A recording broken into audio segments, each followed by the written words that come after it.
अस्सलाम वालेकुम, my name is Nabeel Ali from organic valley Pakistan. और आज माशाल्लाह हमारे पास एक बहुत ही वेल एजुकेटेड और एक्सपीरियंस फार्मर मौजूद हैं। तो अभी ये है कि हम इनको रिक्वेस्ट करते हैं कि अपना नाम और रीजन बता दें, और फिर इनके साथ माशाल्लाह हमारा बहुत अच्छा एक सेशन हुआ तो उसका फ़ीडबैक भी लेंगे। सर, आप काइंडली अपना नाम और शहर बता दीजिएगा। जी, मेरा नाम मोहम्मद मसूद फरीद है और शहर मेरा चीचा वतनी है, और मैं रिसेंटली यूएस में हूँ। और मैं हमारा बेवरेज प्रोसेसिंग का प्लांट है, मैं उधर प्रोडक्शन सुपरवाइज़र हूँ। अच्छा, माशाल्लाह जी, बहुत शुक्रिया जी मसूद भाई, आप इतनी दूर से आए। तो अभी आपको हमारे बारे में कैसे पता चला, और हेड ऑफिस पहुंच के क्या आपकी एक्सपेक्टेशन जो थी उसको मीटअप हम कर पाए हैं? जी बिल्कुल, मैंने आपको यूट्यूब से फॉलो किया और एक्सपेक्टेशन मेरी बिल्कुल मीट हुई है। बड़े फ्रेंडली एनवायरनमेंट में आपसे मिले हैं। जैसे बाय कास्ट मैं जट हूँ, जैसे कहते हैं जट का माहौल, बैठ के ना पंजाबी उर्दू में कन्वर्सेशन हुई है सारी। और जो जो मेरे क्वेश्चन थे उनको सेटिस्फैक्ट्री रिप्लाईज मिले हैं, और जो चीज़ें मेरे को नहीं सोर्स आउट हुई वो इधर से उन्होंने कॉन्टेक्ट्स दे दिए ना कि ये बंदा आपको हेल्प आउट करेगा। चलें जी, बहुत शुक्रिया जी। ये हमारी जी ड्यूटी है जी मसूद भाई, जो हमारे पास है वो फार्मर्स तक पहुंचाना अल्लाह ताला ने हमारी ज़िम्मेदारी लगाई है।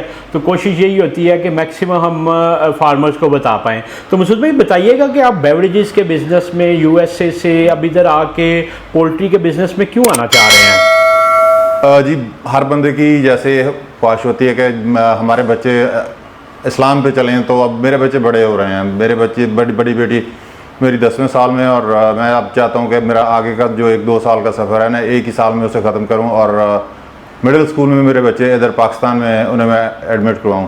तो इस ख्वाहिश को लेके मैं इधर आ रहा हूँ। बेटर एनवायरनमेंट है बच्चों को रेज़ करने के लिए।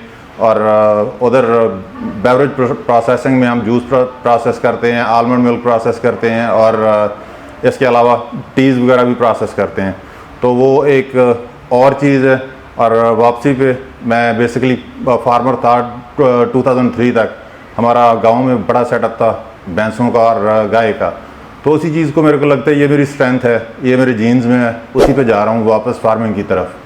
चलिए जी, अल्लाह ताला आपको कामयाब करे। माशाल्लाह जिस तरह आपकी कमिटमेंट है, पैशन है, माशाल्लाह मुझे बहुत उम्मीद है कि इंशाल्लाह ताला आप ज़रूर कामयाब होंगे।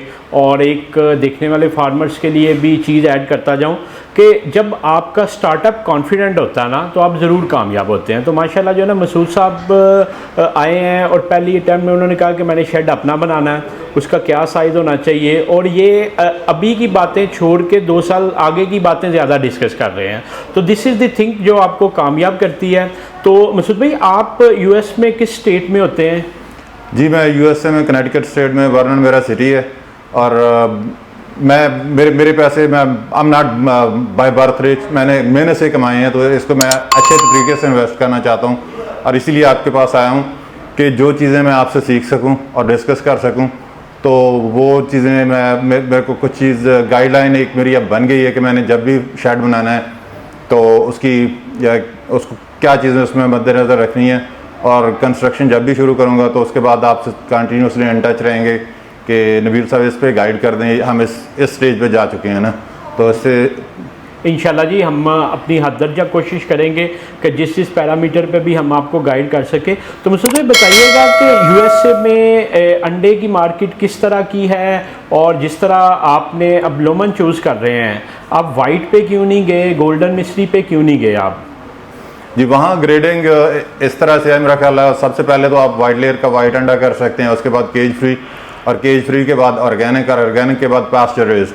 तो वहाँ 4 डिफरेंट लेवल्स की प्राइसेस हैं। और सबसे लो लेवल ये जो वाइट लेयर है, इसको कंसिडर करते हैं सबसे सस्ता है ना। तो ये ब्राउन एग को मैं इसलिए प्रेफर करता हूँ कि अगर इस पे मेरे को प्राइस बेहतर मिल सकती है। अगर मैं इसको देसी अंडा कह के या मैं इसको ऑर्गेनिक स्टैंडर्ड पे ले जाऊँ तो इसमें मेरे को प्राइस बेहतर मिलेगी। खुराक तो वही है जो हमने खुद मैनेज करनी है उसकी ना, ऑर्गेनिक वेज में जाके। और मेरा ख्याल है अगर बंदा उसको प्रोसेस करे, उसकी एक गाइडलाइन बना के, तो इसमें रिज़ल्ट बेहतर आ जाएंगे। क्योंकि अब बिला वजह किसी ब्रोकर को और या फीड वाले को उसमें अपना प्रॉफिट मार्जिन देते हैं ना। अगर आप एक गाइडलाइन फॉलो कर लें कि मुर्गी की ये खुराक है, और उसे ऐसे बना के अगर आप सीख के बना के दे सकते हैं तो मेरा ख्याल है आपको अपने पैसे सेव करने चाहिए किसी ब्रोकर से या फीड फैक्ट्री से फूड लेने की बजाय। तो मसूद भाई, अब पाकिस्तान में तो और भी बड़े बर्ड मौजूद हैं, गोल्डन मिस्री की बहुत ज़्यादा फार्मिंग हो रही है, तो वो क्यों नहीं आपने चूज़ की? गोल्डन मिस्री या दूसरा तीसरा कोई भी जो एस्ट्रोलोप किसी को देखा नहीं, आई मीन कि जी अच्छा सेटअप बना के बैठा हुआ है, अच्छे ऑफिस में बैठा हुआ है, लगता नहीं कि इसमें इतनी जान है, को बंदा करने वाला आगे निकल गया हो ना। वो बस यूट्यूब की हद तक है कि जी वीडियो ब्लॉग बनाओ और डाल दो और वेट करते रहो कि कस्टमर आएगा। सही। तो मसूद भाई, उधर यूएस में आपने दुनिया पूरी का जो है ना अंडा आता है वो आप खुद भी प्रोड्यूस करते हैं, क्या लुमन का ब्राउन अंडा और वाइट अंडे के अलावा जिस तरह ये छोटे हमारे गोल्डन मिस्री के अंडे होते हैं, इस तरह के भी कोई अंडे आपने कभी देखे?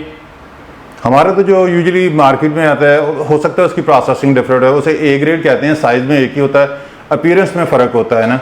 वाइट होता है और ये जो जैसे केज फ्री कहते हैं ये ब्राउन है और मतलब ये जो थोड़ा टेक्सचर्ड होता है। मिक्स अंडा है जिसको हम ये गोल्डन मिस्री कहते हैं, मैंने तो जितने कंट्री भी घूमे उधर नहीं देखा कभी। आपने इस तरह का अंडा देखा हो उधर? नहीं, इतने छोटे साइज का अंडा नहीं होता।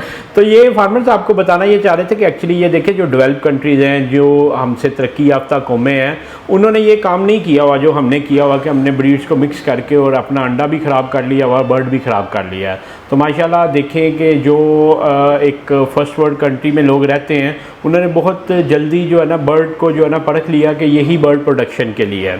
तो अभी सर आप ऑलमोस्ट कितने बर्ड से काम शुरू करना चाह रहे हैं? Depends on the shade cost. I mean अगर शेड कास्ट बहुत बड़ी होगी तो फिर मैं 10,000 से नीचे आ जाऊंगा। अगर शेड कास्ट मेरी कास्ट डिवीजन के हिसाब से, जैसे मैं इसे डाइवर्सिफाई करना चाहता हूँ मुख्तलिफ फार्मिंग में, अगर वो मुनासिब लगेगी, मेरे को लगता है कि मैं कर सकता हूँ, फिर मैं 10,000 से ऊपर जाऊँगा, 12,000 या 15,000 पे। चलें जी, हम दुआ गो हैं कि अल्लाह ताला आपको कामयाब करें और जो आपका एक विज़न है उसमें आप जल्द अज जल्द कामयाब हों। तो आप फार्मर्स को कोई फीडबैक देना चाहें रिगार्डिंग अवर सिस्टम, और आप किस तरह आप हमारे पास आए और क्या जो आपकी एक्सपेक्टेशन थी उसको हम मीटअप कर पाए हैं?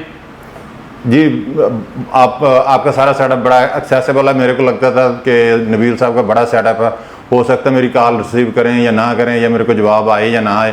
तो जो ही मैंने अपने व्हाट्सएप से इनसे कांटेक्ट किया तो इन्होंने मेरे को फौरी जवाब दिया कि जी मैं अवेलेबल हूँ, जब भी आप पाकिस्तान आएँ तो आप मेरा सेटअप विज़िट कर सकते हैं ना।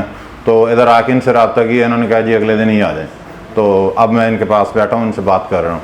तो जो आप एक्सपेक्टेशन लेके आए थे, क्या वो मीटअप हुई हैं या मतलब समझ रहे हैं कोई डेफिशिएंसी है? जी, बेसिक लेवल के क्वेश्चन थे, क्योंकि अभी फील्ड में तो गया नहीं हूँ। हर चीज़ जो मैं पूछना चाहता था मेरे को उसकी सारी इन्फॉर्मेशन मिली है, क्योंकि मैंने अभी तो बुनियाद भी नहीं रखी। अगले साल के लिए इन्फॉर्मेशन जमा कर रहा हूँ कि जब मैं वापस आऊँ तो किसी ग्राउंड पे उस काम को शुरू कर सकूँ। तो लास्ट पे हमारे फार्मर्स को कोई मैसेज देना चाहें पोल्ट्री फार्मिंग से रिलेटेड? पोल्ट्री फार्मिंग मेरे को ये चीज़ बड़ी प्रॉमिसिंग लगती है कि इसमें डेली इनकम है, और कोई भी बिज़नेस जो आपको डेली इनकम देता है, मेरा ख्याल उससे बेहतर कोई चीज़ नहीं है। चलें सर, बहुत शुक्रिया आपका, और मैं उम्मीद करता हूं कि देखने वाले फार्मर्स भी आपको देख के मोटिवेटेड होंगे कि माशाल्लाह वेल एस्टेब्लिश और वेल एजुकेटेड लोग इस बिज़नेस में आ रहे हैं। तो मैं सब फार्मर्स से भी रिक्वेस्ट करूंगा कि आप जो है ना मसूद साहब के लिए भी दुआ कीजिएगा, हमारे लिए भी दुआ कीजिएगा, तो अल्लाह ताला आपके लिए भी बेहतर करेगा। बाकी आपकी कोई भी क्यूरी हो तो नीचे दिए गए नंबर 0300 9641 990 पे आप हमें व्हाट्सएप करें। इंशाल्लाह हम कोशिश करेंगे आपका मतलूबा आंसर आप तक पहुँचाएँ। ओके जी सर, अल्लाह हाफिज़ जी। जी सर, थैंक यू, अल्लाह हाफिज़।